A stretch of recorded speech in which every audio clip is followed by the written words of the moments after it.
அப்போஸ்தலர் நடபடிகள் புத்தகம் 2வது அதிகாரம் 1-6 வரை உள்ள வசனங்களை மட்டும் ஒருவர் பின் ஒருவராக வாசிப்போம். ஒருவர் ஒரு வசனம் வீதம் வாசிப்போம். பெந்தகொஸ்தே என்னும் நாள் வந்தபோது அவர்கள் எல்லாரும் ஒருமனப்பட்டு ஓரிடத்தில் வந்தார்கள். அப்பொழுது பலத்த காற்று அடிக்கிற முழக்கம் போல வானத்திலிருந்து சடுதியாய் ஒரு முழக்கம் உண்டாகி அவர்கள் உட்கார்ந்திருந்த வீடு முழுவதையும் நிரப்பிற்று. அல்லாமலும் அக்கினிமயமான நாவுகள் போல பிரிந்திருக்கும் நாவுகள் அவர்களுக்கு காணப்பட்டு அவர்கள் ஒவ்வொருவர் மேலும் வந்து அமர்ந்தது. அவர்கள் எல்லாரும் பரிசுத்த ஆவியினாலே நிரப்பப்பட்டு ஆவியானவர் தங்களுக்கு தந்தருளின வரத்தின்படியே வெவ்வேறு பாஷைகளிலே பேசத் தொடங்கினார்கள். வானத்தின் கீழ் இருக்கிற சகல தேசத்தாரிலும் இருந்து வந்த தேவபக்தியுள்ள யூதர்கள் அப்பொழுது எருசலேமிலே வாசம் பண்ணினார்கள்.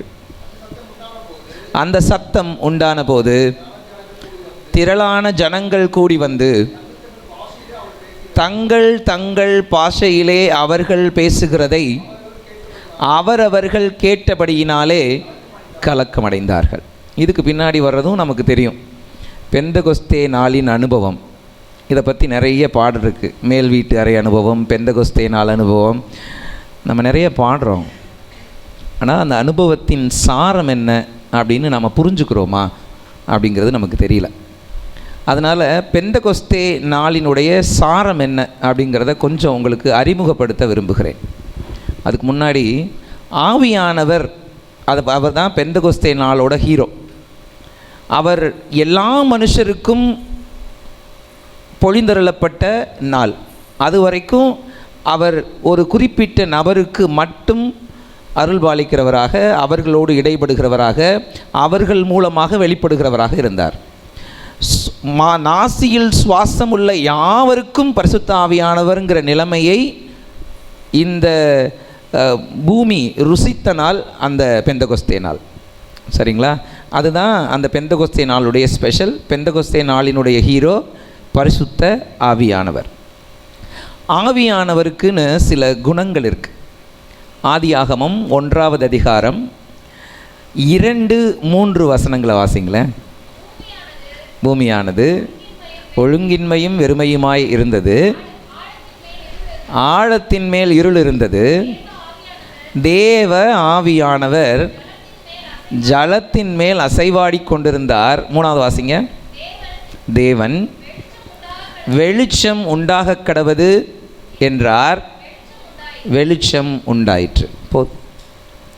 ஆவியானவர் வேலை செய்தது போல 2வது வசனத்தில் இல்லை, ஆனால் 3வது வசனத்திலே வார்த்தை அல்லது வசனம் வெளிப்பட்ட பிற்பாடு அது அப்படியே ஆயிற்று. ஆவியானவருக்கு ஒரு குவாலிட்டி இருக்குது. வார்த்தையானவர் வெளிப்படாமல் அவர் தன் கிரியைகளை வெளிப்படுத்த மாட்டார். ஆவியானவருக்கு ஒரு ஸ்பெஷல் குவாலிட்டி இருக்குது. வார்த்தையானவர் வசனம் வெளிப்படாமல் அவர் தன்னை வெளிப்படுத்த மாட்டார். அது வரைக்கும் ஆழத்தின் மேல் இருள் இருந்தது, ஜலம் இருந்தது. அந்த ஜலத்தின் மேல் அவர் அசைவாடி கொண்டிருந்தவராக இருந்தார். அவர் எப்போ வெளிப்படுறார் கிரியேஷன்லனா, வார்த்தை உண்டாக கடவுதுன்ற வார்த்தை வந்த பின்னாடி தான், வசனம் வந்த பின்னாடி தான் அவர் செயல்படுகிறவராக வெளிப்படுகிறார். அப்போ ஆவியானவர் எப்போதுமே வசனம் வெளிப்பட காத்திருப்பார். அதுக்கு பின்னாடி தான் அவருடைய ஆக்ஷன் இருக்கும். இது ஒரு இடத்துல மட்டும் இல்லைங்க. இயேசு கிறிஸ்து ஞானஸ்நானம் எடுக்கிறார். பரத்திலிருந்து வார்த்தை வந்த பின்னாடி தான் இறங்குகிற புறாவை போல ஆவியானவர் அவருக்குள்ளே வருகிறார். வார்த்தையானவர் வெளிப்பட்ட பின்னாடி தான் ஆவியானவர் வெளிப்படுகிறார். இயேசு கிறிஸ்து வாக்குத்தத்தம் பண்ணிட்டு போயிருக்கிறார். உங்களுக்கு ஒரு தேற்றரவாளை அனுப்புவேன், என் இடத்துல அவர் இருப்பார், நான் செய்கிறதெல்லாம் செய்வார். இந்த வார்த்தையை அவர் அனுப்பின பிற்பாடு தான் இவங்க மேல் வீட்டறையில் காத்திருக்கிறார்கள். அவர்களுக்கு ஆவியானவர் பொழிந்தருளப்படுகிறார். அப்போ எப்போவுமே ஆவியானவருடைய கிரியை வார்த்தைக்கு அடுத்து வரும். வார்த்தைக்கு அடுத்து வரும். ஞாபகம் வச்சுக்கோங்க, வசனத்திற்கு அடுத்து வரும். இதை நாம் தெளிவாக புரிஞ்சுக்கணும். சரி, நியாயாதிபதிகள், தலைவர்கள், தீர்க்கதரிசிகள் இவங்க எல்லாருமே பரிசுத்த ஆவியானவரால் நிரப்பப்பட்டுக்கிட்டே வருவாங்க. அவர் ஒரு டாஸ்க் அவங்களுக்கு வச்சுருப்பார். அந்த டாஸ்க்கை அவர்கள் செய்து கொண்டு இருப்பார்கள். ஆவியானவர் அவர்களை பலப்படுத்துவார், அவர்களோடு பேசுவார். ஆனால் ஆவியானவரை அவர்கள் துக்கப்படுத்தும் போது அவர்களை விட்டு ஆவியானவர் எடுபட்டு போவார். அப்படி தானே? ஆமாம், ஆவியானவர் எந்த இடத்துலெல்லாம் துக்கப்படுத்தப்படுகிறாரோ அங்கே இருக்க மாட்டார். he will not be. அப்போ ஆவியானவருக்குன்னு ஒரு ஒரு ஒரு பர்டிகுலர் பிளேஸ் தேவைப்படுது. அது பரிசுத்தமாக இருக்க வேண்டும். ஒவ்வொருத்தருக்கும் ஒரு ஒரு உடன்படிக்கையை ஏற்படுத்தியிருப்பார். அந்த உடன்படிக்கையில் ஒரு சாக்ரிஃபைஸ், பலி இருக்கும், ஒரு தியாகம் இருக்கும். இங்கிலீஷில் பலினா சாக்ரிஃபைஸ்னு சொல்கிறோம், ஆஃபரிங்னு சொல்கிறோம். சாக்ரிஃபைஸ் ரொம்ப சரியான வார்த்தைன்னு சொல்கிறாங்க. தியாகம் சாக்ரிஃபைஸ்னால் தியாகம். ஒவ்வொரு தலைவர்களை தேர்ந்தெடுக்கும் போதும் தேவன் அவர்களோடு ஒரு உடன்படிக்கையை ஏற்படுத்துவார். அவர்களை ஒரு தியாகத்தை செய்யும்படி நடத்துவார். ஆபிரகாமை கூப்பிட்டார், நீ உன் இனத்தையும் உன் தேசத்தையும் விட்டு போ. அவன் தியாகம் பண்ணுறான். ஏன் அங்கே இருந்தால் அவர் ஆசீர்வதிக்க மாட்டாரா? திருப்பி கொண்டாந்து அதே இடத்துக்கு தான் வைக்கிறாரு. அவனுக்கு வாக்கு பண்ணப்பட்ட தேசம் எங்கேருந்து போனானோ அந்த தேசத்துக்குள்ளேயும் வந்துடுது. ஏன் அப்புறம் அங்கேருந்து அவனை நகர்த்தணும் அப்படின்னா, அவன் எனக்காக இதை விட்டு தருகிறானா? இவ்வளோதான். இந்த உடன்படிக்கையை அவர்கள் மீற நினைக்கும்போது அவருடைய இருப்பை அந்த இடத்துலேருந்து எடுத்துக்கொள்கிறார். ஆவியானவர் தன்னுடைய இருப்பை அந்த இடத்துலேருந்து எடுத்துக்கொள்கிறார்.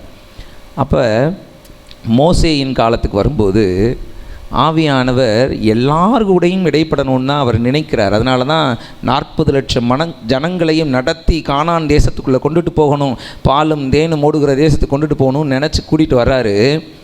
ஆனால் இவர்கள் ஒரு ஒரு பார்ட் டைம் ஜாப் மாதிரி ஒரு ஜாப் வச்சுருந்தாங்க, ஆவியானவரை துக்கப்படுத்துதல். டெய்லி 4 பேர் இந்த வேலையை செஞ்சுக்கிட்டே இருப்பான். 40 லட்சம் பேர் இல்லை, 4 பேருக்குள்ளேயே இங்கே ஒரு மனசு இல்லை, பிரச்சனை இருக்குது, மேடையில் நின்று அனௌன்ஸ் பண்ண வேண்டியிருக்கு. 40 லட்சம் பேருக்குள்ளே ஆவியானவரை துக்கப்படுத்துகிற நிகழ்வு அப்படியே நடந்துக்கிட்டே இருக்குது. அப்போ தான் ஆண்டவர் சொல்கிறாரு, அப்பா இவங்களை பார்த்துட்டு நான் உள்ளேருந்து வெளியில் போய் வெளியிலேருந்து உள்ளே வந்து இதை செஞ்சுட்டே இருக்க முடியாது. எனக்கென்று ஒரு இடத்தை நான் ஏற்படுத்துகிறேன், ஒரு ஆசரிப்பு கூடாரத்தை ஏற்படுத்துகிறோம். அந்த ஆசரிப்பு கூடாரத்தில் மகா பரிசுத்த ஸ்தலம். இது வரைக்கும் எல்லாருக்கும் முன்னாடியும் பின்னாடியும் உள்ளேயும் வெளியேயும் நான் இருந்துக்கிட்டே இருந்தேன். இப்போ நான் இங்கே இருக்கேன், எனக்குள்ளே வருகிறவன் பரிசுத்தமாய் வரட்டும். இல்லைன்னா நான் சொல்கிறத அவங்க வந்து சொல்லட்டும், மற்றவர்களோடு நான் இடைபட விரும்பலை அப்படின்னு சொல்லிட்டார். ஆனால் அவருடைய பிரசன்னத்தை ஒரு நாளும் அவர் விட்டு தரலை. கண்மலையாக கூட வந்தார், மேகஸ்தம்பமாக கூட வந்தார், அக்னிஸ்தம்பமாக கூட வந்தார். ஆவியானவர் முன்னேயும் பின்னேயும் செல்கிறவராய் இருந்தார். ஆனால் அவர்களுக்குள்ளே வாசம் பண்ணுகிறவராய் இல்லை. காரணம், அங்கே பரிசுத்தம் இல்லை. அப்போ எவர்களுக்குள்ளே அவர் வாசம் பண்ணுகிறவராக இருந்தார்னா, எவன் பரிசுத்த ஸ்தலத்துக்குள்ளே போக பாத்திரவானாக இருக்கிறானோ அவனுக்குள்ளே அவர் வாசம் பண்ணுகிறவராக இருந்தார். அதுவும் பெர்மனெண்ட்டாக கிடையாது, அக்ரிமெண்ட் வரைக்கும் தான். ஞாபகம் வச்சுக்கோங்க. இப்போ இப்படி போய்கிட்டே இருக்குது. ஆனால் அவருடைய விருப்பம் என்ன? நாசியில் சுவாசமுள்ள யாவர் மேலும் நான் ஆவியை ஊற்றுவேன். அதுதான் அவருடைய விருப்பம். யோவேல் தீர்க்கதரிசி அதை தான் எழுதுகிறாரு. அதைத்தான் இந்த அப்போஸ்தலர் 2ஆம் அதிகாரத்தின் பின்பகுதியில் நீங்கள் வாசிச்சிங்கன்னா பேதுரு சொல்லும் போது இதை மேற்கோள் காட்டுவார். நாசியில் சுவாசம் இல்லை யாவர் மேலும் அவர் மாம்சமான யாவர் மேலும் ஆவியை ஊற்றுவேன் என்று அவர் வாக்கு பண்ணியிருந்தாரே அப்படின்னு அப்படி கோட் பண்ணுவார். அப்போ ஆண்டவருடைய விருப்பம் எல்லாருக்குள்ளும் அவர் இருக்க வேண்டும். ஆலயத்துக்குள்ளே அவர் இருக்க விரும்புகிறார். அந்த ஆலயமாக ஒவ்வொரு சரீரமும் இருக்க வேண்டும் என்று அவர் விரும்பினார். இப்போ தான் இயேசு கிறிஸ்துவ அனுப்புகிறார். பலி கொடுத்தாச்சு. பலியாக அவர் தொங்கின போது, அவர் மரணித்த போது இப்போ ஆலயத்தின் திரைச்சீலை 2ஆய் கிழிந்தது. என்ன அர்த்தம்? மகா பரிசுத்த ஸ்தலத்துக்குள்ளே தகுதியானவர்கள் மட்டும்தான் போக முடியுன்ற இருந்த நிலை மாறி இட் இஸ் ஃபார் ஆல், இரு திறத்தாரும் ஒன்றாகும்படி இது அப்படி நடந்தது. அதில் யூதரும் புறஜாதியாரும் எழுதியிருக்கு. யூதர் பரிசுத்தத்துக்கு அடையாளம், புறஜாதியார் பாவத்துக்கு அடையாளம் அப்படின்னு வச்சோன்னா, இப்போ இன்னொரு வார்த்தையை நம்ம சேர்த்து போட்டுக்கலாம். பரிசுத்தவான்களுக்கும் பாவிகளுக்கும் பொதுவாகி போனார் ஆவியானவர். இப்போ அவர் பரிசுத்தம் பார்த்து உள்ளே வர்றதில்லை, இருதயம் பார்த்து வர்றார். நீ விரும்புறியா, நான் வரேன். If you love I come. அந்நிய பாஷைகளை பேசுகிற எத்தனையோ பேர் ஆவிக்குரிய வாழ்க்கை வாழாமல் இருக்கிறார்கள். அப்போ ஆவியின் நிறைவு அவங்ககிட்ட இல்லையா அப்படின்னா, ஆவியானவர் அவர்களுக்குள் தான் இருக்கிறார், ஆனால் அவர்கள் செயல்பட அவர்கள் விட்டு தருவதே இல்லை. அதனால தான் அந்நிய பாஷை மட்டும் வருது சர்ச்சுக்கு வந்தா, இல்லை ஜெபம் பண்ணா, ஆனால் வாழ்க்கையிலே பரிசுத்த ஆவியானவர் வெளிப்பட முடியாமலே போய்விடுகிறார். இப்போ பாவி பரிசுத்தவான் அப்படியெல்லாம் இல்லை, இரு திறத்தாரையும் அவர் ஒன்றாக்கினார். எல்லாருக்கும் அவர் பொதுவாய் போனார். இனி எல்லாருக்குள்ளும் அவர் வாசம் பண்ணுவார்.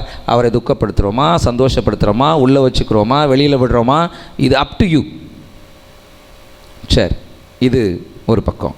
இயேசு கிறிஸ்து மரித்தார், உயிரோடு எழுந்தார். அவர் சபைக்கு மூளைக்கல்லாக போனார். தெரியுமா நமக்கு? சபைக்கு மூளைக்கல்லாக போனார். அவர் மூளைக்கல்னால் மிச்சம் இருக்கிற கல்லெல்லாம் யார்? இந்த கேள்வி எனக்காவது கேட்டிருக்கோமா? அவரே பதில் சொல்லியிருக்காருங்க. அவர் மூளைக்கல்லானார். இந்த எருசலேமில் இருக்க ஒரு கல்லின் மேல் ஒன்று இராதபடி எடுபட்டு போகும் சொன்னாரா எருசலேமை பார்த்து? அப்போ எருசலேம் ஒன்றுமில்லாமல் போகும். மனிதனால் கட்டப்பட்ட இந்த ஆலயம் ஒன்றுமில்லாமல் போகும். உண்மைதான், இந்த சபை ஒன்றுமில்லாமல் போகலாம், கட்டடங்களை சொல்கிறேன் நான். ஆனால் உலகளாவிய சபைன்னு ஒன்று இருக்குது. 2வது வருகையின் போது, ரகசிய வருகையின் போது ஒரு கூட்ட ஜனம் எடுக்க போகிறார்ல, அந்த ஒரு கூட்ட ஜனங்கள் சேர்ந்த ஒரு தொகுப்பு தான் த யூனிவர்சல் சர்ச், உலகளாவிய சபை. எடுக்கப்படும் போது தான் தெரியும் நம்ம அந்த லிஸ்ட்டில் இருக்கமா இல்லையான்னு. நம்ம யாரெல்லாம் பாவின்னு நினச்சோமோ அவன் கூட அங்கே வந்து நின்னாலும் நிற்பான். பரிசுத்தவான் நினச்சவன் இல்லாமல் போகிறதுக்கு வாய்ப்பு இருக்குது. உண்மைதான். அந்த உலகளாவிய சபையில் ரட்சிக்கப்படுகிறவர்கள் அனுதினமும் சேர்த்து கொள்ளப்படுகிறார்கள். இவர் மூளைக்கல்லாக இருக்கிறார், நாம் எல்லாரும் ஜீவ கற்களாக இருக்கிறோம். அந்த புதிய எருசலேம், புதிய சபையை கட்டுவதற்கான மூளைக்கல்லாக கிறிஸ்து இருக்கிறார். நாம் எல்லாரும் ஜீவ கற்களாக இருக்கிறோம். லூக்கா 21:6 அவர் சொல்கிறாரு, அவர் நீங்கள் பார்க்கிற இவைகளில் ஒரு கல் மற்றொரு கல்லின் மேல் இராதபடி எல்லாம் இடிக்கப்படும் அப்படின்னு சொல்கிறாரு. 1 பேதுருவில் 2:4-8 வரைக்கும் உள்ளதில் இருக்கிற சாரத்தை மட்டும் வாசிக்கிறேன். ஜீவனுள்ள கல்லாகிய அவரிடத்திலே சேர்ந்தவர்களாகிய நீங்களும் ஜீவனுள்ள கற்களை போலாகி ஆவிக்கேற்ற மாளிகையை கட்டுவீர்கள். நாம தான் ஜீவ கற்கள், லிவிங் ஸ்டோன். அவர் மூளைக்கல், நாம் லிவிங் ஸ்டோன். அந்த மூளைக்கல்லின் மேலே அடுத்தடுத்து எடுத்து வைக்கப்படுகிற ஒரு ஜீவனுள்ள கல், அந்த சபையை கட்டப்போகிற கல். இந்த சபை நீங்களும் நானும் தான். இந்த சபைகள் தனித்தனியாக அங்கங்கே சபைகளாக இருக்கும், ஆலயமாக இருக்கும். இந்த கற்களெல்லாம் எடுத்து ஒரு உலகளாவிய சபையை கர்த்தர் அவர் வருகிற இரகசிய வருகையின் நாளிலே நிர்மாணிக்கப் போகிறார். இந்த ஜீவ கற்களாக உங்களையும் என்னையும் மாற்றுறதுக்கு தான் பரிசுத்த ஆவியானவர் பொழிந்தருளப்படுகிறார். பரிசுத்த ஆவியானவரை பற்றின ஒரு ப்ரீஃப் இன்ட்ரடக்ஷன் கொடுத்துருக்கேன். என்னால் இதுக்கு மேலே சொல்ல முடியுமா அப்படின்னா அது ஒரு பெரிய ஸ்டடியாக போகும். ஆனால் இவ்வளவு சொன்னால் தான் அடுத்த செய்திக்குள்ளே போக முடியும். 2வது பெந்தகொஸ்தே நாள். பெந்தகொஸ்தே நாள்னு ஒன்று இருக்குது, ஜூபிலி வருடம்னு ஒன்று இருக்குது. ரெண்டும் ஒன்றுக்கொன்று அடையாளப்படுத்தப்படும். பெந்தகொஸ்தே நாள் அப்படின்னா பஸ்கா பண்டிகையிலிருந்து 7 ஓய்வு நாட்களுக்கு அடுத்த நாள். 7 ஓய்வு நாட்களுக்கு அடுத்த நாள்னா 7 சனிக்கிழமைகளுக்கு அடுத்த நாள்.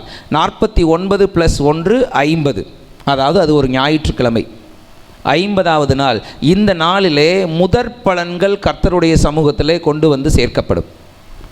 விளைவின் முதற் பலன்கள் கொண்டு வந்து சேர்க்கப்படும். நன்றி காணிக்கைகள் படைக்கப்படும். இதுதான் அந்த நாளினுடைய ஸ்பெஷல். இன்னொரு விஷயம், லேவியராகமத்தில் நம்ம வாசிக்கும்போது ஒவ்வொரு 7வது வருஷமும் ஓய்வு வருடம் என்று ஆசரிக்கப்படும், சாபத் இயர் அப்படின்னு. 7வது நாள் சாபத் டே, 7வது வருஷம் சாபத் இயர். இந்த வருஷத்தில் யாரும் வேலை பார்க்கக்கூடாது, அதுவாக என்ன விளையுதோ அதை சாப்பிட்டுக்கலாம். இப்படி 7 வருஷங்கள் கடந்து அடுத்த வருஷம் வருதில்ல, அப்படின்னா 49 வருடம் முடிந்து 50வது வருடம் வருதில்ல, அந்த 50வது வருடம் ஜூபிலி வருடம் என்று அனுசரிக்கப்படும். இந்த ஜூபிலி வருடம் என்ன ஸ்பெஷல் தெரியுமா? இந்த ஜூபிலி வருடம் நான் அடிமையாக ஒருவனிடத்தில் விற்கப்பட்டிருந்தால் என் அடிமைத்தனத்தை அவன் விட்டுறணும், அதிலிருந்து நான் விடுதலையாக்கப்படுகிறேன். ஐ எம் செட் ஃப்ரீ, நான் சுயாதீனமான மனுஷனாகிறேன். அந்த 50வது வருஷத்தில் என் நிலத்தை யாருக்காவது நான் விற்றிருந்தா திரும்ப அது எனக்கு சொந்தமாயிரும், நான் மீட்டு கொள்ள முடியும். எதை கொடுத்துருந்தாலும் எதை விற்றிருந்தாலும் சொந்த நிலங்களை யாருக்கும் விற்கிறதுக்கு உரிமை இல்லை. அதிகபட்சம் 50 வருஷம் தான். 50வது வருஷம் அவர்கள் மீட்டு கொள்ளலாம். அடுத்தது என்ன அப்படின்னு பார்த்தோம்னா, அந்த வருடம் பரிசுத்தத்தின் வருஷம். அந்த வருஷம் பரிசுத்தத்தின் வருஷம். லேவியராகமம் 25வது அதிகாரம் 10-11 வசனங்களை வாசித்தோன்னா நமக்கு தெரியும். வாசிங்க.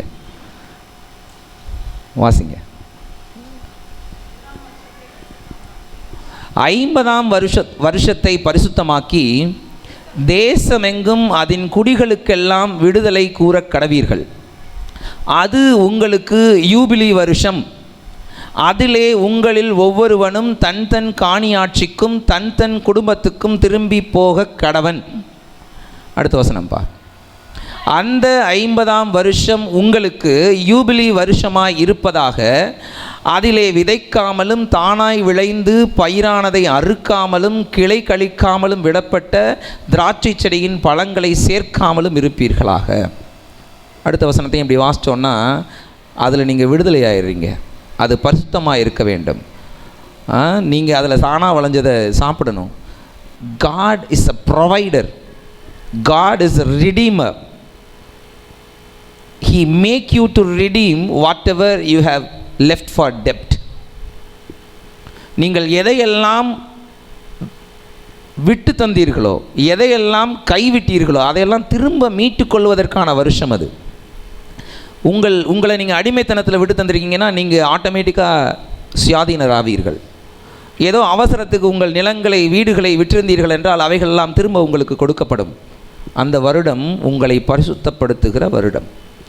இதுதான் யூபிலி, 50வது வருடம். இது 50வது நாளுக்கு சமானமாக பார்க்கப்படுகிறது. இதுதான் பெந்தெகொஸ்தே நாள். இந்த பெந்தெகொஸ்தே நாள் என் பரிசுத்தத்தின் நாள், என் விடுதலையின் நாள், நான் இழந்ததை எல்லாம் மீட்டு கொள்ளக்கூடிய ஒரு நாள். சரிங்களா? ரைட். இப்போ தான் செய்திக்குள்ளே வரோம். 1, 2, 5 வசனங்களை அப்படியே அந்த வசனங்களில் கண்களை வச்சுக்கோங்க. 1, 2, 5 அப்போஸ்தலர் நடபடிகள் புத்தகத்திலே 2வது அதிகாரத்திலே 1, 2, 5ஆம் வசனங்களில் கண்களை வச்சுக்கோங்க. அதிலிருந்து முதல் பாயிண்ட்டை நான் கொடுக்குறேன். அப்பொழுது பலத்த காற்று, 2வது வசனத்தை, அப்பொழுது பலத்த காற்று அடிக்கிற முழக்கம் போல வானத்திலிருந்து சடுதியாய் ஒரு முழக்கம் உண்டாகி அவர்கள் உட்கார்ந்திருந்த வீடு முழுவதையும் நிரப்பிற்று. 5வது வசனம் சொல்கிறேன். வானத்தின் கீழ் இருக்கிற சகல தேசத்தாரிலிருந்து வந்த தேவபக்தியுள்ள யூதர்கள் அப்பொழுது எருசலேமிலே வாசம் பண்ணினார்கள். என்ன நடந்ததுன்னா, ஒரு பெரிய முழக்கம் உண்டாகிறது. சத்தம், வாய்ஸ் ஆர் நாய்ஸ், ஒரு பெரிய சத்தம் உண்டாகுது. அந்த சத்தம் எப்படிப்பட்டதாக இருக்குன்னா, மைட்டி ரஷி விண்ட்ஸ், பலத்த புயல் மாதிரி ஒரு அவசரமான வேகமான காற்று அடித்தா என்ன சத்தம் கேட்குமோ அப்படி ஒரு சத்தம் கேட்கிறது. காற்று அடிச்சுன்னு சொல்லப்படலை, சத்தம் கேட்கிறது, முழக்கம் உண்டாகிறது. இந்த முழக்கம் அப்படின்னா இரைச்சல், நாய்ஸ் அப்படின்னு கூட நம்ம சொல்லலாம். இந்த முழக்கம் எங்கெங்கெல்லாம் உண்டாகுது அப்படின்னு கொஞ்சம் நம்ம பார்த்தோம் அப்படின்னா, முதல்ல எனக்கு ஞாபகம் வந்தது எசேக்கியேல், உலர்ந்த எலும்புகள் உயிரடைந்தது. எசேக்கியேல் 37:7 பார்த்தோன்னா, இரைச்சல் உண்டாகும். அந்த இரைச்சலால் உலர்ந்த எலும்புகள் எல்லாம் உயிரடையும். இரைச்சல் உண்டாயிற்று. தீர்க்க தரிசனம் உரைக்கையில் ஒரு இரைச்சல் உண்டாயிற்று. இதோ அசை உண்டாகி ஒவ்வொரு எலும்பும் தன் தன் எலும்போடே சேர்ந்து கொண்டது. இதை பற்றி நான் ஒரு மெசேஜ் எடுத்திருக்கேன். தேவனுடைய சத்தம், வார்த்தை முன்னாடி வருதுங்க. இந்த வார்த்தை இரைச்சலாக முழக்கமாக அந்த இடத்துல வெளிப்படுது. நான் ஏற்கனவே சொன்னேன், வார்த்தை வசனம் வந்த பின்னாடி தான் ஆவியானவர் வெளிப்பட முடியும். இங்கே வார்த்தையானவர் வர்றாரு. வார்த்தையானவருடைய வேலை என்ன தெரியுமா? உயிரடைய செய்வது. உலர்ந்த எலும்புகளை எல்லாம் உயிரடைய செய்வது. உன்னோட ஸ்பிரிச்சுவல் லைஃப்பில் எங்கெல்லாம் நீ காய்ந்து போய் வெறுமையாய் உணர்கிறாயோ அந்த இடங்கள்ல எல்லாம் ஈரப்பசையை உண்டு பண்ணி, இரத்தத்தையும் சதையையும் உண்டு பண்ணி ஒன்று சேர்த்து உன்னை உயிரடைய செய்கிற வார்த்தையானவர் அங்கு அனுப்பப்படுகிறார். அப்போ இங்கே வார்த்தை நமக்குள்ளே அப்படியே கொடுக்கப்படுகிறது. முழக்கம் போல மென்மையாகவும் வார்த்தை வருங்க. பரிசுத்த ஆவியானவர் சமாரியா ஸ்திரீக்கு கொடுக்கப்பட்டார். ஜென்டிலாக பேசினார் இயேசு கிறிஸ்து. இந்த என்கிட்ட இருக்க தண்ணீரை நீ வாங்கினேன்னா உனக்கு தாகமே இருக்காது. அவர் ரொம்ப ஜென்டிலாக பேசுகிறார். அந்த அம்மாவும் அந்த ஜீவ தண்ணீரை பெற்றுக்கொள்ளுகிறாள். ஆவியானவரின் நிறைவை பெற்றுக்கொள்ளுகிறாள். வார்த்தை இப்படி தான் வரணும்னு நீங்களும் நானும் சொல்ல முடியாது. இந்த இடத்துல வந்த வார்த்தை பலத்த காற்றடிக்கிற முழக்கம் போல வந்தது. ஆனால் அது தனி நபர்களை சந்திக்கும் போது உங்களை பயமுறுத்தாது. கூட்டமாக இருக்கும்போது அது எப்படி வேணாலும் வெளிப்படுவார் ஆவியானவர், வார்த்தையானவர். ஆனால் நீங்கள் தனியாக தேவனுடைய சமூகத்தில் தேவனை சந்திக்கும் போது அந்த என்கவுண்டர் ரொம்ப ஜென்டிலாக இருக்கும். நீங்கள் ருசிக்கிற வகையில் இருக்கும், நீங்கள் ஸ்லாகிக்கிற வகையில் இருக்கும். ஆண்டவருடைய வார்த்தைகள் உங்களை நோக்கி கடந்து வர்றதும் உங்ககிட்ட பேசுகிற முறைகளும் அது எப்படி இருக்குது? காற்று மாதிரி இருக்குது. காற்று அடிக்கிற முழக்கம் போல். இப்போ காற்றுன்னு சொன்னால் சில ஞாபகம் வரணும். எனக்கு காற்றுன்னு சொன்னால் ஞாபகம் வந்தது செங்கடல். இப்படி கோலை நீட்டினதும் செங்கடல் ரெண்டாக பிரியல.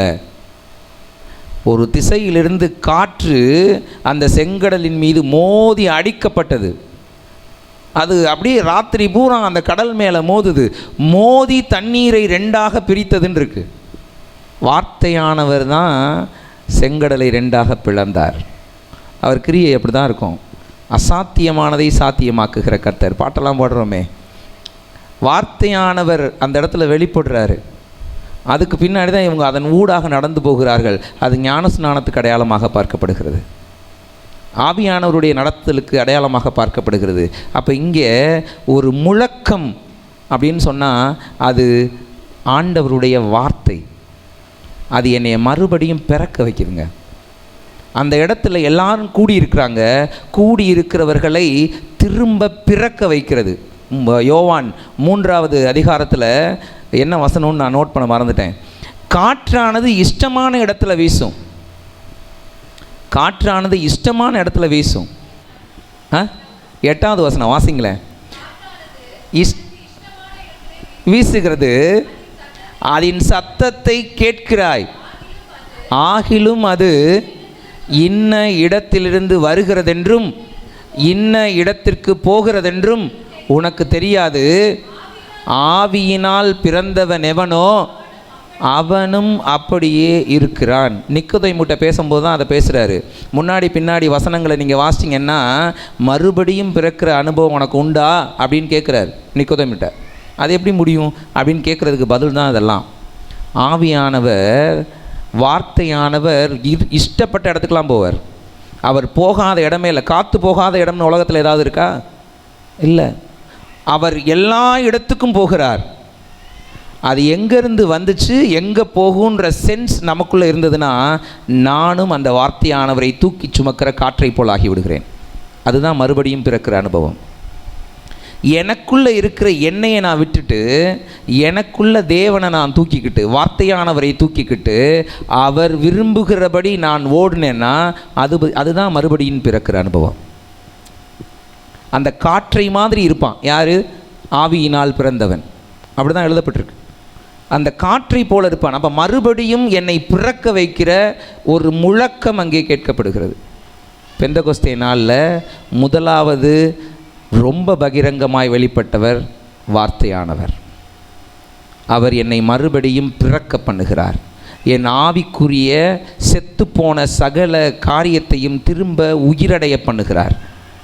என்னைய அவர் போகிற போக்கிலே இழுத்து கொண்டு இந்த பூமி அனைத்துக்கும் கொண்டு செல்ல விரும்புகிறார். இப்போ என் சிந்தனை எப்படி மாறும் தெரியுமா? என் சிந்தனை எப்படி மாறும்னா, நான் இருக்கிறது பூமியில், ஆனால் நான் பூமிக்குரியவன் இல்லை. பிள்ளைங்களை பள்ளிக்கூடத்தில் சேர்க்குறோம், அழுதுகிட்டே தான் போகும். பரீட்சை வைப்பாங்க, அழுதுகிட்டே தான் படிக்கும். மார்க் வரும், வஞ்சிக்கிட்டே தான் வாங்குவோம். பார்த்துருக்கீங்களா? இதெல்லாம் நடக்கும். ஏன் இதெல்லாம் செய்யணும்? இந்த பிள்ளையை இவ்வளவு கஷ்டப்படுத்தி நம்ம பள்ளிக்கூடத்துக்கு அனுப்பணுமா? பள்ளிக்கூடத்துக்கு சந்தோஷமாக போகிற பிள்ளைகள் எனக்கு தெரிஞ்சிட்டு இல்லை. சும்மா சொல்லலாம், எனக்கு பள்ளிக்கூடம் வர பிடிக்கும், படிக்க பிடிக்கும் அப்படின்னு சில பிள்ளைகள் சொல்லலாம். ஆனால் ஒரு சட்டத்திட்டத்துக்கு உட்பட்டு ஒரு கற்றல் நடக்குதுன்னா அந்த கற்றல் யாருக்குமே பிடிக்காது. யாருக்குமே பிடிக்காது. எந்த டீச்சருக்கும் டீச்சராக இருக்க பிடிக்காது, எந்த மாணவனுக்கும் மாணவனாக இருக்க பிடிக்காது. ஆனால் நம்ம சொல்லிக்க வேணா செய்யலாம். ஆனால் இந்த கஷ்டத்தை ஏன் பிள்ளைகளுக்கு கொடுக்குறோன்னு தெரியுமா? எதிர்காலம் சிறப்பாக இருக்கும். எதிர்காலம் சிறப்பாக இருக்கும். இந்த எதிர்காலத்தை யோசிக்கும்போது இப்போ நடக்கிற விஷயமெல்லாம் ஒரு பொருட்டாகவே நமக்கு தெரியாது. போயிடும் 12வது வரைக்கும் தான், இன்னொரு 3 வருஷம், இன்னொரு 2 வருஷம், இன்னொரு 1 வருஷம், இப்படி தள்ளி கொடுத்துட்டே போயிடுறோமா? ஆமாவா இல்லையா?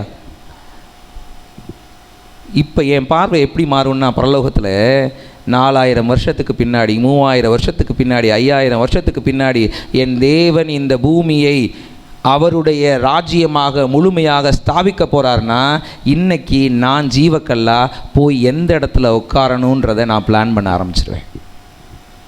1ஆம் கிளாஸ் படிக்கணுமா, 2ஆம் கிளாஸ் படிக்கணுமா, 5ஆம் கிளாஸ் படிக்கணுமா, 12ஆம் கிளாஸ் படிக்கணுமா, பிஇ முடிக்கணுமா, எந்த இடத்துல நான் போய் உட்காரணும் ஆண்டவரே? இந்த கஷ்டம், இந்த பிரச்சனையெல்லாம் எனக்கு பெருசாக தெரியாது. Because my view is so forward. My view is so forward. இன்னொரு 500 வருஷத்துக்கு பின்னாடி இயேசு கிறிஸ்துவினுடைய ரகசிய வருகை இருக்க போகுது அப்படின்னு வச்சுக்கோங்க. நான் ஏதோ தீர்க்க தரிசனம் சொல்லிட்டேன்னு இதை அப்படியே கிளிப்பாக எதுவும் போட்டு விட்றாதீங்கப்பா. அவன் எனக்கு தெரியாது இயேசு கிறிஸ்து எப்போது வருவார்னு எனக்கு தெரியாது. நான் காத்திருக்கிறேன். அவர் சீக்கிரம் வர நான் விரும்புகிறேன். ஏன்னா இந்த பூமியில் வாழ்கிறத விட அவர்கிட்ட போகிறது எனக்கு எளிதாக இருக்குது. உண்மைதான். ஆனால் அந்த வாழும்போது நான் ஜீவ கல்லாக அந்த உலகளாவிய சபைக்கு நான் ஒரு கல்லாக மாறிக்கிட்டு இருக்கேன்ல, அந்த ப்ராசஸில் நான் போகிறேன்னு எனக்கு தெரிஞ்சிருச்சுன்னா, இன்றைக்கி நடக்கிற இந்த பிரச்சனைகள் எல்லாம், என் பிள்ளைக்கு வேலை கிடைக்கல, என் பிள்ளைக்கு குழந்தை இல்லை, என் பிள்ளைக்கு கல்யாணம் ஆகலை, எனக்கு வியாதி இருக்குது, எனக்கு பிரச்சனை இருக்குது, கடன் இருக்குது, இதெல்லாம் ஒரு பொருட்டாக தெரியும்னு நினைக்கிறீங்களா? தெரியாது. இதெல்லாம் ஒரு பொருட்டே கிடையாது.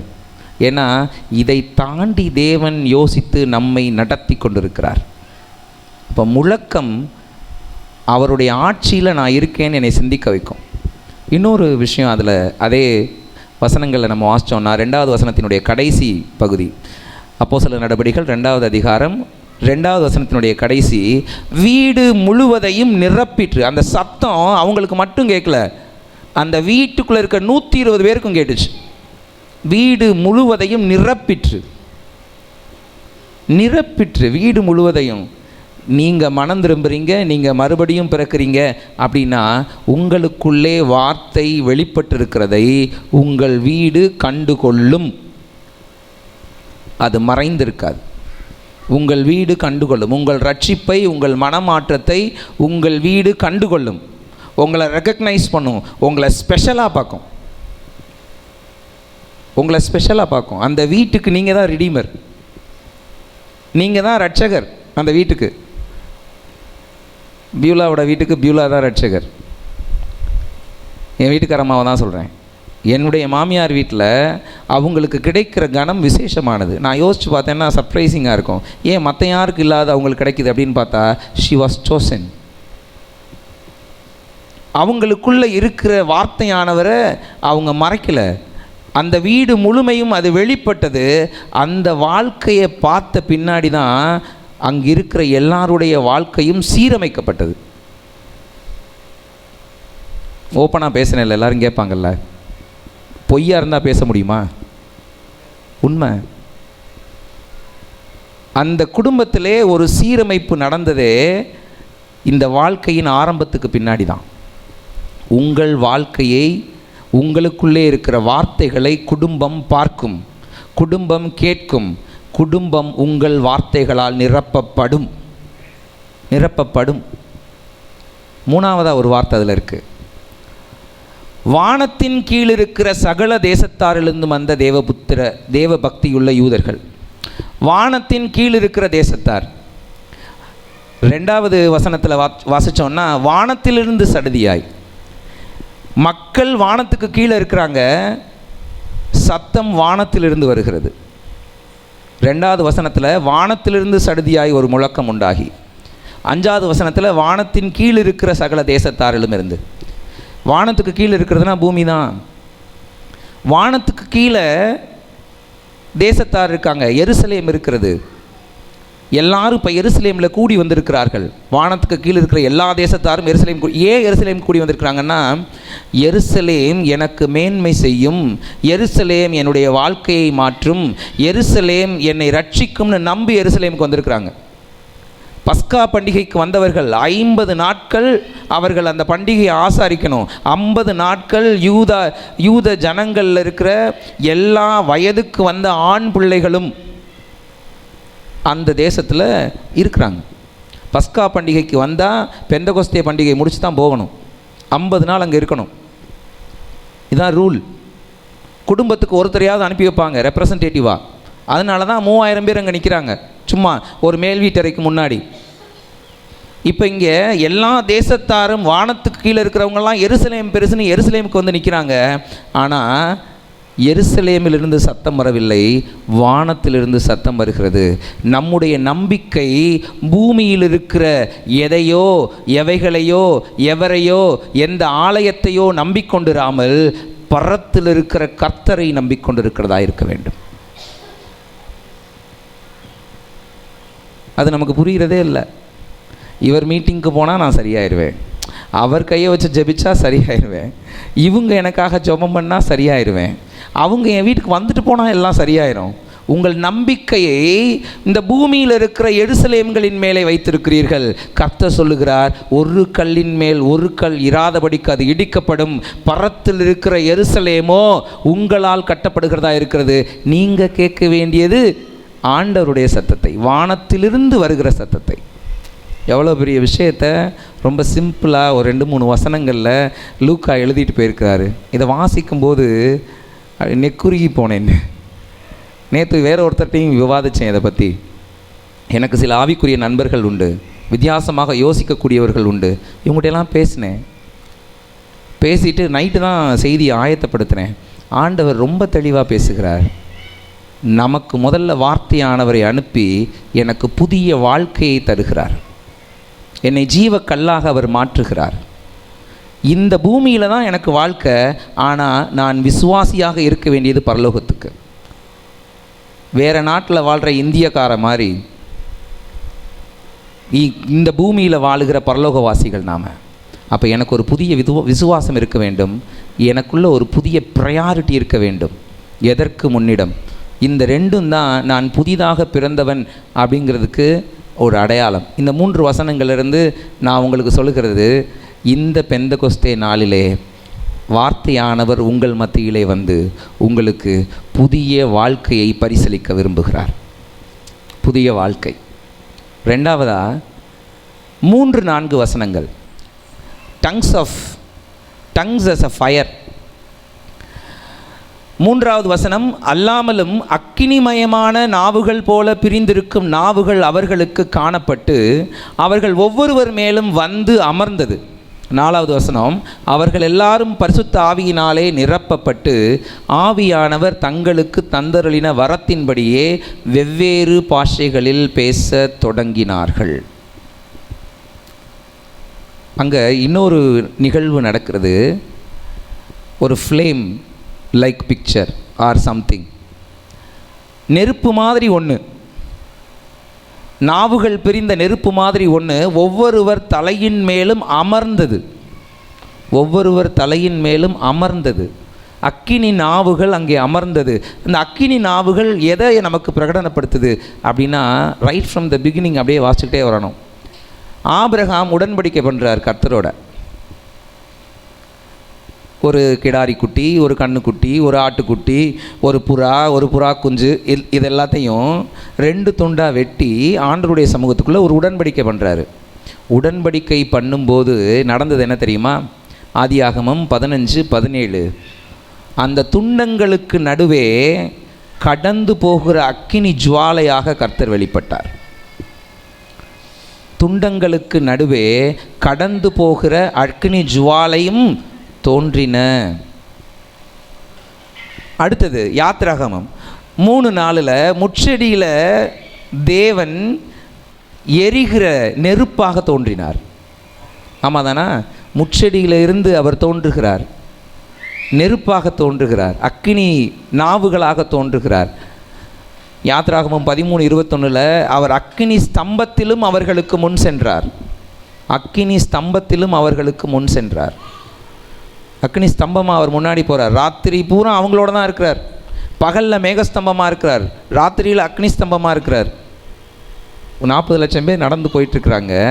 ஒரு பெர்மனண்ட் லைட்டு, ஒரு பெரிய மலை தீப்பிடிச்சி எரிஞ்சால் எப்படி இருக்கும், அப்படி ஒரு மலை தீப்பிடிச்சி எரிஞ்சுக்கிட்டே பின்னாடி வருது அவர்களுக்கு வெளிச்சம் கொடுக்க. இதுதான் அக்னி ஸ்தம்பம். நீங்களும் நானும் நினைக்கிற மாதிரி சும்மா அப்படியே மினுக்குகிற ஏதோ விளக்கல்ல. ஒரு பெரிய மவுண்டெயினே தீப்பிடிச்சி எரிஞ்சால் எப்படி இருக்கும், அப்படி ஒரு வெளிச்சம், அப்படி ஒரு நெருப்பு அவங்க பின்னாடி வந்துக்கிட்டே இருக்குது. இது தேவன். 1 ராஜாக்கள் 18:38 எலியாவும் அந்த பாகாலின் பூசாரிகளுக்கும் ஒரு ஒரு ஒரு டக்கஃபார் நடக்கும். அங்கே 300 பூசாரிகளுக்கு மேலே இருப்பாங்க. எல்லாரும் அவரவர்களுடைய பலிகளை செலுத்திட்டு அவங்க பாகால் தெய்வங்களை கூப்பிட்டு இதை நீங்கள் பட்சிங்கன்னு சொல்லுவாங்க. ஒரு தெய்வமும் வராது. ஆனால் எலியா வாயை திறந்து ஜெபிக்க தொடங்கின போது வானத்திலிருந்து அக்கினி கீழே வந்து விறகுகளை மட்டும் இல்லைங்க, கல் மண் அத்தனையும் பட்சித்து போட்டது, நக்கி போட்டதுன்னு இருக்கும். அங்கே இந்த வார்த்தை இருக்குன்னு நினைக்கிறேன். கர்த்தரிடத்திலிருந்து இறங்கி அக்கினி இறங்கி அந்த சர்வாங்க தகன பலியையும் விறகுகளையும் கற்களையும் மண்ணையும் பட்சித்து வாய்க்காலில் இருந்த தண்ணீரையும் நக்கி போட்டது. இதெல்லாம் ஒன்றுமே செய்ய முடியாது. அதுவே பொசுங்கி கருகி போச்சுன்னா வைக்கப்பட்டிருந்த துண்டங்கள் என்னவாயிருக்கும்? சாம்பலாயிருக்கும். என்ன இதை சொல்ல வருகிறார் கர்த்தர் அப்படின்னு சொன்னால், நெருப்பு, அக்கினி, ஜுவாலை அப்படின்னு எங்கெல்லாம் பார்க்குறீங்களோ அங்கெல்லாம் ஒரு விஷயம் ஞாபகம் வச்சுக்கோங்க, உங்களோடு உடன் பயணிக்கிற அவருடைய பிரசன்னம் இருந்து கொண்டே இருக்கிறது. அந்த அக்கினி ஜுவாலை உங்களோடு இருக்கிற தேவ பிரசன்னத்தை உங்களுக்கு சொல்லுகிறது.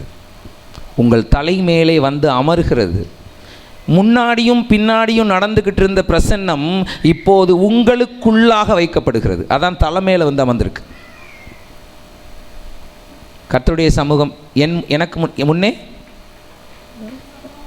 என் சமூகம் எனக்கு முன்பாக செல்லட்டும், சமூகம் எனக்கு முன்பாக செல்லட்டும். அப்படி தான் சொல்கிறோம். இடதுபுறம் வலதுபுறம் நான் சாஞ்சிடாமல் காத்துக்கோங்க அப்படின்னு சொல்கிறோம். நம்ம பேச்செல்லாம் எப்படி இருக்குன்னா, எனக்கு முன்னாடி வாங்க ஆண்டவரே, எனக்கு பின்னாடி வாங்க ஆண்டவரே, சைடில் வாங்க ஆண்டவரே. அவர் சொல்லுகிறார், இனி நான் முன்னாடியும் இல்லை பின்னாடியும் இல்லை சைட்லையும் இல்லை, ஐ ஆம் இன் யூ, நான் உனக்குள் இருக்கிறேன். இதை சொல்கிறதுக்கு தான் அந்த நெருப்பு தழல் மாதிரி இருக்கிற அந்த அக்கினி நாவுகளைப் போல இருக்கிற ஒன்று நம் தலையின் மீது அமர்த்தப்படுகிறது. அவருடைய நிலைவரமான பிரசனை நம்ம கூட இருக்குன்னு அவர் நம்மக்கிட்ட திருஷ்டாந்தப்படுத்துகிறார். நம்ம கூட ஒருத்தர் இருக்கும்போது நம்மளை யாருங்க அசைச்சிட முடியும்? நம்மை அசைப்பவன் யார்? எனக்கு விரோதமாக நிற்பவன் யார்? என்னை பல்ஸ் பார்க்குறவன் யார்? None can do anything for me because the Lord is in me. Lord is in me. எனக்குள்ளே அவர் வைக்கப்பட்டிருக்கிறார். தேவ பிரசன்னம் எனக்குள்ளே வைக்கப்பட்டிருக்கு. சொல்லுவார், இயேசு கிறிஸ்து போகும்போது சொல்லிட்டு போவார். அப்போஸ்தலர் 1:4 என்ன சொல்லுவார்னா, யோவான் ஸ்நானகன் ஜலத்தினால ஞானஸ்நானம் கொடுத்தான், ஆவியினால் ஞானஸ்நானம் பெறப்போகிறீர்கள் அப்படின்னு சொல்லிட்டு போவார். ஆவியினாலே ஞானஸ்நானம் பெறப்போகிறீர்கள், பரிசுத்த ஆவியானவராலே நீங்கள் ஞானஸ்நானம் பெறப்போகிறீர்கள், சில நாளுக்குள்ளே பெறப்போகிறீர்கள். அப்போஸ்தலர் 1:4. இதை நம்பி தான் அவங்க மேல் வீட்டறையிலே காத்திருக்கிறார்கள். இங்கே என்ன செய்யப்பட்டிருக்கிறது? அவர்கள் ஆவியினாலே ஆவியானவராலே ஞானஸ்நானம் பெற்றார்கள். அதுதான் இங்கே அந்த அக்கினி ஜுவாலைகள் தலைமையில் அமர்ந்ததற்கான அடையாள வார்த்தைகளாக நம்ம சொல்லலாம். God is so good. தண்ணியில் ஞானஸ்நானம் பெற்றால் பத்தாது, என்னுடைய பிரசன்னத்திலே உன்னை நான் ஞானஸ்நானப்படுத்துகிறேன், அக்கினியிலே உன்னை ஞானஸ்நானப்படுத்துகிறேன். என்ன அர்த்தம்? நீ ஞானஸ்நானம் வாங்கினதே அக்னியில், உனக்கு இன்னொரு அக்னி பரீட்சையெல்லாம் கிடையாது. பரலோகத்திலே போகும்போது நீ நெருப்பை கொண்டு சோதிக்கப்படுவதில்லை, நீ நரகத்துக்கு தள்ளப்படுவதில்லை. நிச்சயமாக உனக்கு ஒரு நித்திய ஜீவனை, நல்ல பரலோகத்தை வைத்திருக்கிறேன். அதான் அர்த்தம். He assured that we will be taken to heaven in his secret coming, in his rapture. அந்த அஷூரன்ஸ் நமக்கு அவர் தரார். அங்கேயும் நிரப்பப்பட்டுன்னு ஒரு வார்த்தை இருக்கும். 4வது வசனம், அவர்கள் எல்லாரும் பரிசுத்த ஆவியினாலே நிரப்பப்பட்டு ஆவியானவர் தங்களுக்கு தந்தருளின வரத்தின்படியே வெவ்வேறு பாஷைகளில் பேச தொடங்கினார்கள். அவர்கள் நிரப்பப்பட்டார்கள். நான் ஏற்கனவே சொன்னேன், திரைச்சீலை கிழிந்தது, இரு தரத்தாரும் ஒருவராயினர், பாவி என்றும் இல்லை, நீதிமான் என்றும் இல்லை, பரிசுத்தவான் என்றும் இல்லை, இனி எல்லாருக்கும் ஆவியானவர் பொதுவாக கொடுக்கப்படுகிறார். இப்போ அவர் சும்மா வர்றவர் இல்லை, அப்படி வந்தார்னா he is filling us. அவர் நிரப்புகிறார். சும்மா கொஞ்சம் ஊற்றிட்டு போகிறவர் இல்லை, என் விளக்குக்கு எண்ணெய் ஊற்றுற மாதிரி ஊற்றிட்டு போகிறவர் இல்லை, அவர் நிரப்புகிறார். மண்ணெண்ணெய் பாட்டிலில் விளக்கு போட்டு பார்த்துருக்கீங்களா? நம்மலாம் முன்னாடி நாட்களில் போடுவோம். பாட்டில் ஃபுல்லாக மண்ணெண்ணெயை ஊற்றி திரியை ஏற்றுவோம். அரைகுறையாலாம் மண்ணெண்ணெய் ஊற்ற மாட்டோம், ஏன்னா 4 நாளைக்கு அது தாங்கணும் அப்படின்னு நினைப்போம். அது மாதிரி தான் கர்த்தர் எனக்கானதை முழுமையாக, என் ஆயுசு முழுக்க நான் செய்ய வேண்டுவதற்கான பலத்தை எல்லாம் முழுமையாக அப்படியே ஃபுல்லாக நிரப்பிட்டு தான் போகிறார். He is not giving anything partially, he is giving completely. He is giving completely.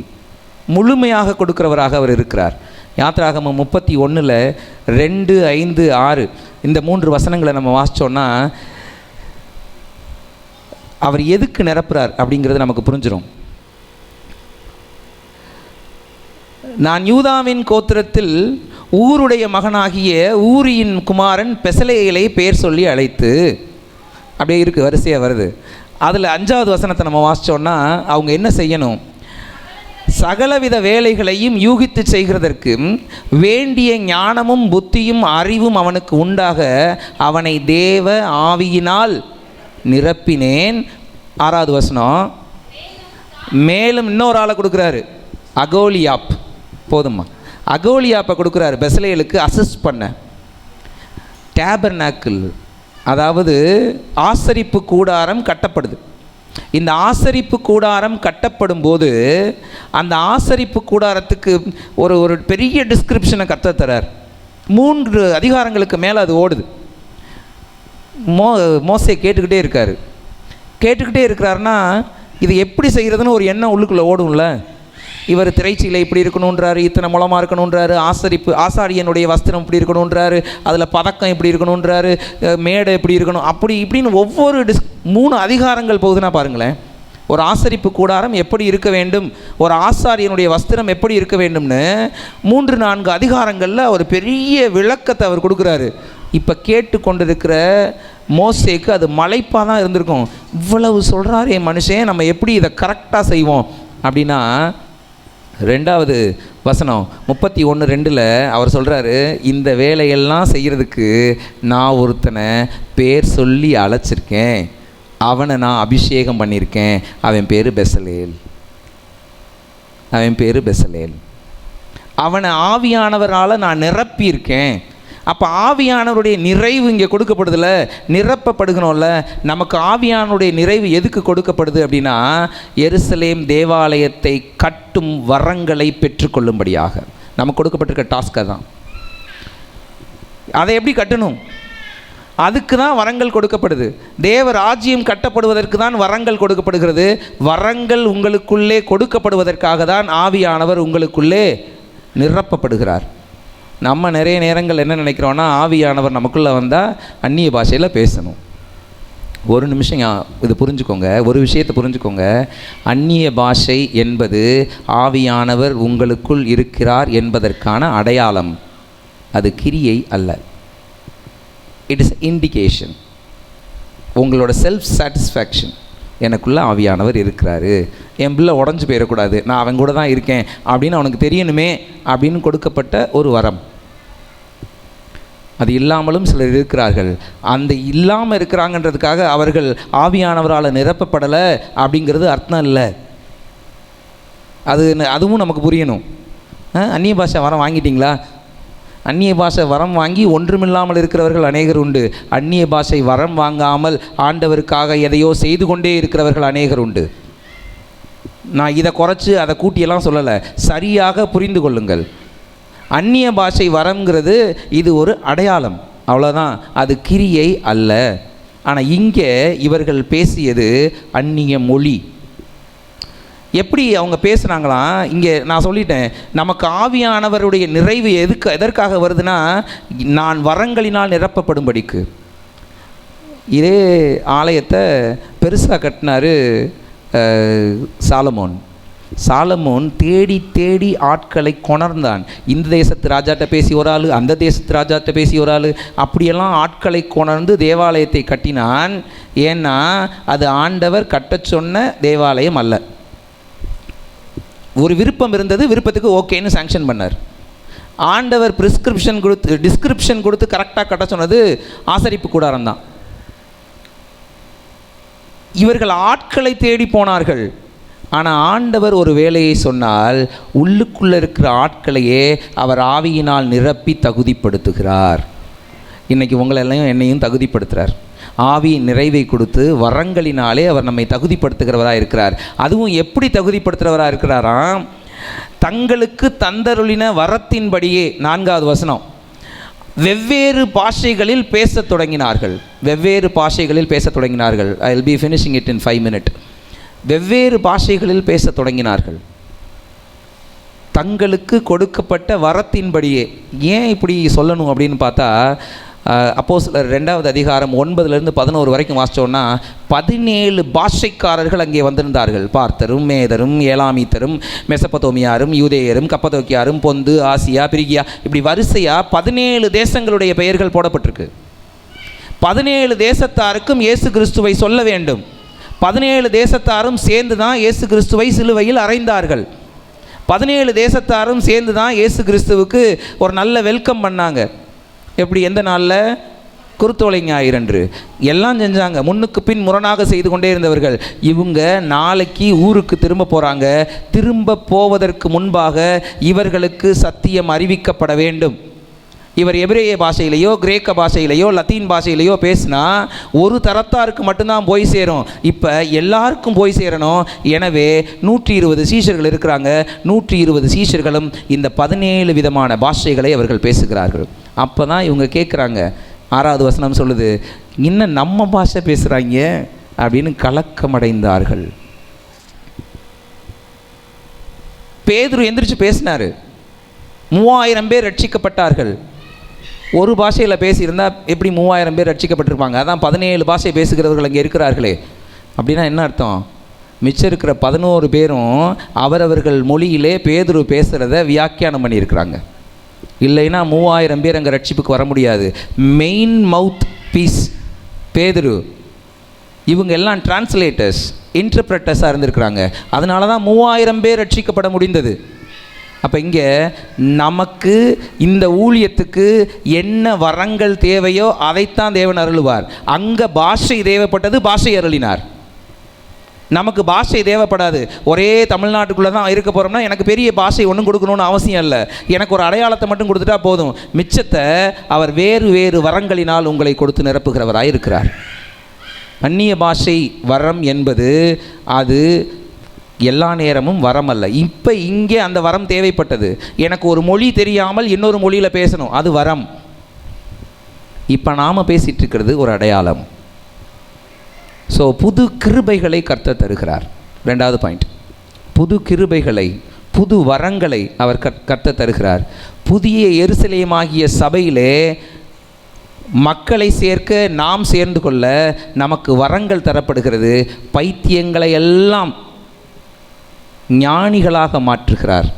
ஞானிகளுக்கு முன்னாடி அஞ்ஞானிகளை தெரிந்து கொண்டு நம்மை பயன்படுத்துகிறவராக இருக்கிறார். அடுத்ததா, he is giving new strength, he gives us the courage. அதான் மூணாவது பாயிண்ட். 6வது வசனத்தில் ஒரு வார்த்தை இருக்கும், கலக்கமடைந்தார்கள். ஏன் அவங்க கலங்கணும்? ஒரு பாஷை பேசுகிறதுக்கு கலங்கணுமா? இவங்களுக்கு என்ன, இவர்கள் கலிலேயர்கள் அல்லவா அப்படின்னு பேசுவாங்க. ஆஃப்டர் ஆல் ஆடு மேய்க்கிறவங்க, ஆஃப்டர் ஆல் மீன் பிடிக்கிறவங்க, கலிலேயர்கள், இவங்க எப்படி நம்ம பாஷை பேசுவாங்க? 17 மொழிகளில் பேசுகிறாங்களே, ஹவ் இஸ் இட் பாசிபிள் அப்படின்னு திகச்சு போய் கலங்கி போகிறாங்க. சிலர் சொல்கிறாங்க மது இது அருந்திருப்பாங்க, தண்ணி அடிச்சிருப்பாங்க போல் அப்படின்னு சொல்கிறாங்க. இது எல்லாம் இந்த பேரிரைச்சல் ஒன்று போய்கிட்டே இருக்குது.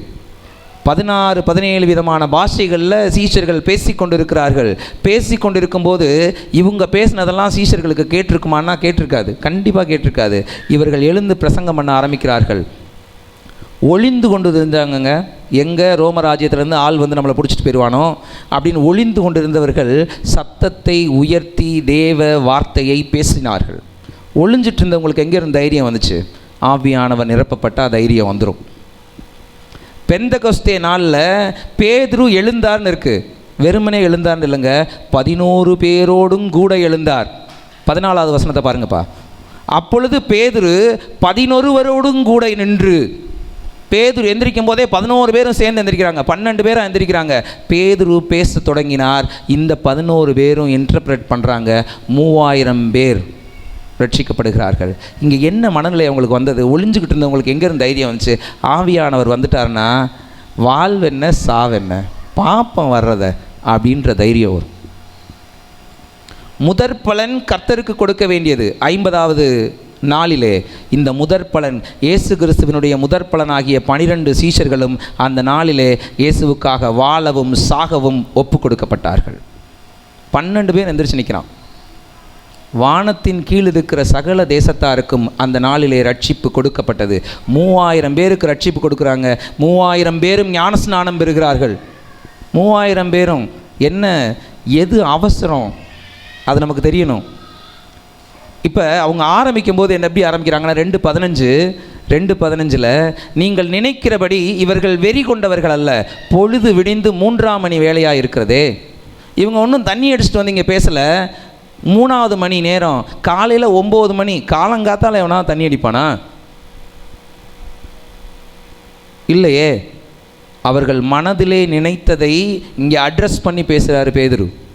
அவர்கள் பேசிக்கொண்டதை இங்கே அட்ரஸ் பண்ணி பேசுகிறார் பேதுரு. அப்படின்னா ஆவியானவர் உங்களுக்குள்ளே வரும்போது மனிதர்களை படிக்கிற நல்ல குவாலிட்டியை, தகுதியை உங்களுக்கு தருவார். முகத்தை பார்த்தாலே நீங்கள் கண்டுபிடிச்சிருவீங்க இவன் என்ன தான் நினைக்கிறான்.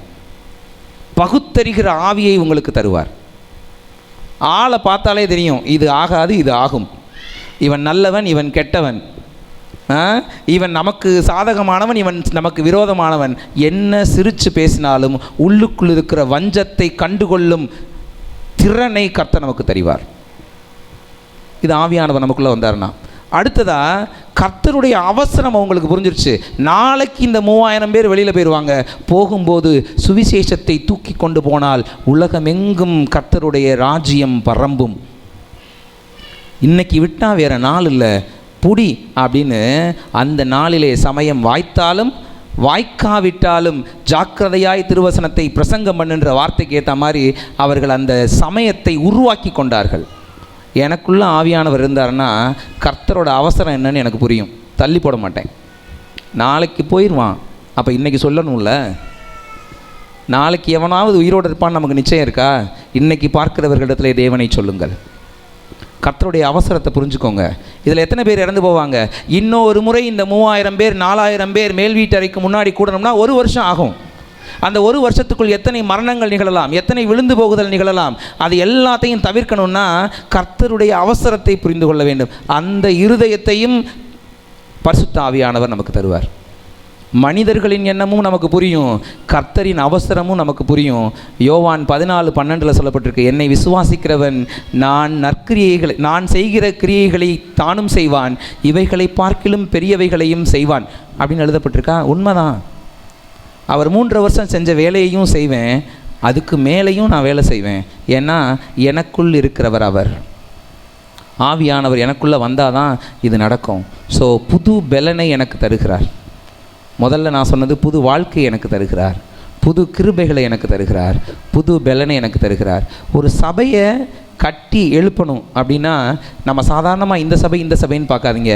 நீங்கள் எழுப்ப வேண்டிய சபை உலகளாவிய சபை, 2ஆம் வருகையில் எடுத்துக்கொள்ள வேண்டிய சபை. ஸோ உலகளாவிய திருச்சபையின் ஜீவ கற்களாக நாம் மாறும்படிக்கு புது வாழ்க்கையை நமக்கு தந்து, புது கிருபைகளினால் வரங்களினால் நம்மை நிறைத்து, அவர் பணி செய்கிறதற்கு புது பலனை தரும்படி ஆவியானவர் நமக்கு பெந்தகோஸ்தே நாள் முதலாய் அருளப்பட்டிருக்கிறார். அல்லேலூயா. தலைகளை தாழ்த்தி ஜெபிப்போமா? எழுந்திருங்க.